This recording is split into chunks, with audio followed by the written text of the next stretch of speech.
Welcome to Isha spices. ഇന്ന് ഞാൻ കാണിക്കാൻ പോകുന്നത് കുമ്പളങ്ങയുടെ തൊലി വെച്ചിട്ട് അസലൊരു മെഴുക്കുവരട്ടിയാണ്. ഒരു വീഡിയോ മുന്നേ, കഴിഞ്ഞ വീഡിയോ അല്ല, അതിൻ്റെ തൊട്ട് മുന്നത്തെ വീഡിയോയിൽ ഞാൻ കുമ്പളങ്ങ വെച്ചിട്ടൊരു കറി കാണിച്ചില്ലേ, നല്ലൊരു ടേസ്റ്റി ആയിട്ടുള്ളൊരു കറി കുറേ പേരൊക്കെ ട്രൈ ചെയ്ത് നോക്കിയായിരുന്നു. അപ്പം ആ കുമ്പളങ്ങ മുറിച്ചപ്പോൾ തന്നെ അതിൻ്റെ തൊലി കളയാതെ അത് വെച്ചിട്ട് ഉണ്ടാക്കിയ ഒരു മെഴുക്കുവരട്ടിയാണ്. അപ്പോൾ സാധാരണ നമ്മൾ കുമ്പളങ്ങയൊക്കെ എടുക്കുമ്പോൾ എന്താ ചെയ്യുക, തൊലി ഒന്ന് ചെത്തി കളയല പതിവ് അല്ലേ. അപ്പം ആ തൊലി കളയാതെ ഇത് വെച്ചിട്ട്, പക്ഷെ പ്രത്യേകം ശ്രദ്ധിക്കേണ്ടത്, സാധാരണ നമ്മൾ അത്രത്തോളം ആ കുമ്പളങ്ങ അങ്ങോട്ട് ജസ്റ്റ് ഒന്ന് കഴുകി എടുക്കത്തേ ഉള്ളൂ, തൊലി കളയല്ലേ എന്ന് വിചാരിച്ചത് നന്നായിട്ട് കഴുകി എടുക്കണം കേട്ടോ. സാധാരണ പച്ചക്കറിയൊക്കെ കഴുകുന്നത് പോലെ നന്നായിട്ട് കഴുകി എടുക്കണം, എന്നാലേ നമുക്ക് തൊലി ഉപയോഗിക്കാൻ പറ്റത്തുള്ളൂ. പക്ഷെ മെഴുക്കുവരട്ടി നല്ല അസല ടേസ്റ്റാണ്. നിങ്ങൾ ഒരിക്കലും ട്രൈ ചെയ്തിട്ടുണ്ടാവത്തില്ല അല്ലേ, കുറച്ച് പേർക്ക് അറിയായിരിക്കും, എന്നാലും മിക്കവാറും കഴിച്ചിട്ടുണ്ടാവില്ല. അപ്പൊ നമുക്ക് എങ്ങനെയാന്ന് കാണാം. കുമ്പളങ്ങയുടെ കഷ്ണങ്ങളെല്ലാം കറക്കിയെടുത്തിട്ട് ബാക്കി തൊലി ചെത്തി വെച്ചേക്കുന്ന ഇത്. അപ്പം ഇതിന് കുമ്പളങ്ങ അരിയുന്നതിന് മുമ്പ് തന്നെ നന്നായിട്ട് കഴുകിയിട്ട് ഉപ്പും മഞ്ഞളും ഒക്കെ ഇട്ട് വെള്ളത്തിലിട്ട് വെക്കണം. സാധാരണ നമ്മൾ പച്ചക്കറികളൊക്കെ ഇട്ട് വെക്കും, സാധാരണ ഇപ്പം കുമ്പളങ്ങയൊന്നും അങ്ങനെ ഇട്ട് വെക്കാറില്ല, ജസ്റ്റ് ഒന്ന് കഴുകി എടുക്കത്തേ ഉള്ളൂ.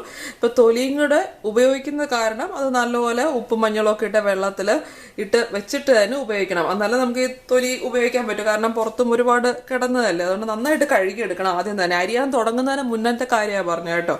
എന്നിട്ട് കഴുകി വെള്ളത്തിലൊക്കെ ഇട്ട് വെച്ചിട്ട് വേണം ഇത് അരിയാനായിട്ട്, സാധാരണ പച്ചക്കറിയൊക്കെ അരിയുന്ന പോലെ തന്നെ. അപ്പം ബാക്കി വന്ന തൊലിയും അതിൻ്റെ അകത്തെ ആ ഭാഗവും, മാന്നി എന്നൊക്കെ പറയുന്ന അകത്തെ ആ ഭാഗമൊക്കെയാണ്. ഇതിനിയും സാധാരണ മെഴുക്കുവരട്ടിക്ക് അരിയുന്നത് പോലെ ഒന്ന് ചെറിയൊരു സ്ക്വയർ പീസായിട്ട് ഒന്ന് കട്ട് ചെയ്തെടുക്കണം.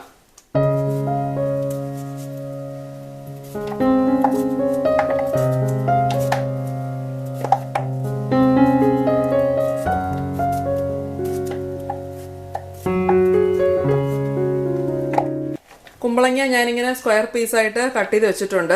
ഇത് ഈ നെയ് കുമ്പളങ്ങ എന്ന് പറയുന്നത് അങ്ങനത്തെ കുമ്പളങ്ങയാണ്. അപ്പോൾ ഇതിൻ്റെ തോല് ഈ ഭാഗത്തിന് കുറച്ച് കട്ടിയായിരിക്കും, അകത്തെ ഈ മാന്യ ഭാഗം കുറവുമായിരിക്കും. അപ്പം അല്ലാതെ ഇളവങ്ക എന്ന് പറയുന്ന കുമ്പളങ്ങ ആണെങ്കിൽ ഈ തോലിന് ഇത്രയും കട്ടി ഉണ്ടാവത്തില്ല, അകത്ത് കുറച്ചുകൂടെ ആ മാംസഭാവമൊക്കെ കുറച്ചുകൂടെ കൂടുതൽ ഉണ്ടാവുകയും ചെയ്യും. പിന്നെ ഇതിൻ്റെ കൂട്ടത്തിൽ മെഴുക്കുവരട്ടിക്ക് ഞാൻ ഒരു സവോളയും 5 പച്ചമുളകും അരിഞ്ഞു വെച്ചിട്ടുണ്ട്. സവോളയ്ക്ക് വരും ചെറിയ ഉള്ളി ആണെങ്കിലും കുഴപ്പമില്ല കേട്ടോ, കുറച്ചുകൂടി ടേസ്റ്റ് ആയിരിക്കും. ഒരു പാൻ വെച്ചിട്ട് ഏകദേശം 2 ടേബിൾ സ്പൂൺ വെളിച്ചെണ്ണ ഒഴിക്കാം. വെളിച്ചെണ്ണ ചൂടാകുമ്പോഴത്തേക്കും ഈ സവോളയും പച്ചമുളകും ഇടണം.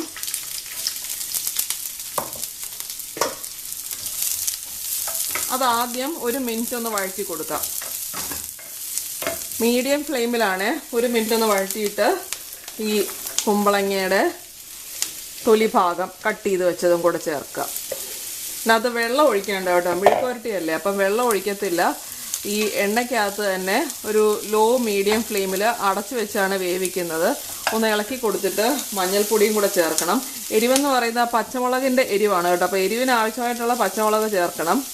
അതുകൊണ്ട് ഞാൻ 5 എണ്ണം ചേർത്ത്, 4 5 എണ്ണം അതിൻ്റെ എരിവും വലിപ്പമൊക്കെ അനുസരിച്ച്. 1/2 ടീസ്പൂൺ മഞ്ഞൾപ്പൊടിയും ചേർത്തിട്ടുണ്ട്. ഉപ്പിപ്പോൾ ചേർക്കുന്നില്ല, ഒന്ന് പകുതി വെന്തിട്ട് ഉപ്പ് ചേർക്കാം. ഇനിയും ഒരു ലോ മീഡിയം ഫ്ലെയിമിൽ അടച്ച് വെച്ചിട്ട് വേവിച്ചെടുക്കാം.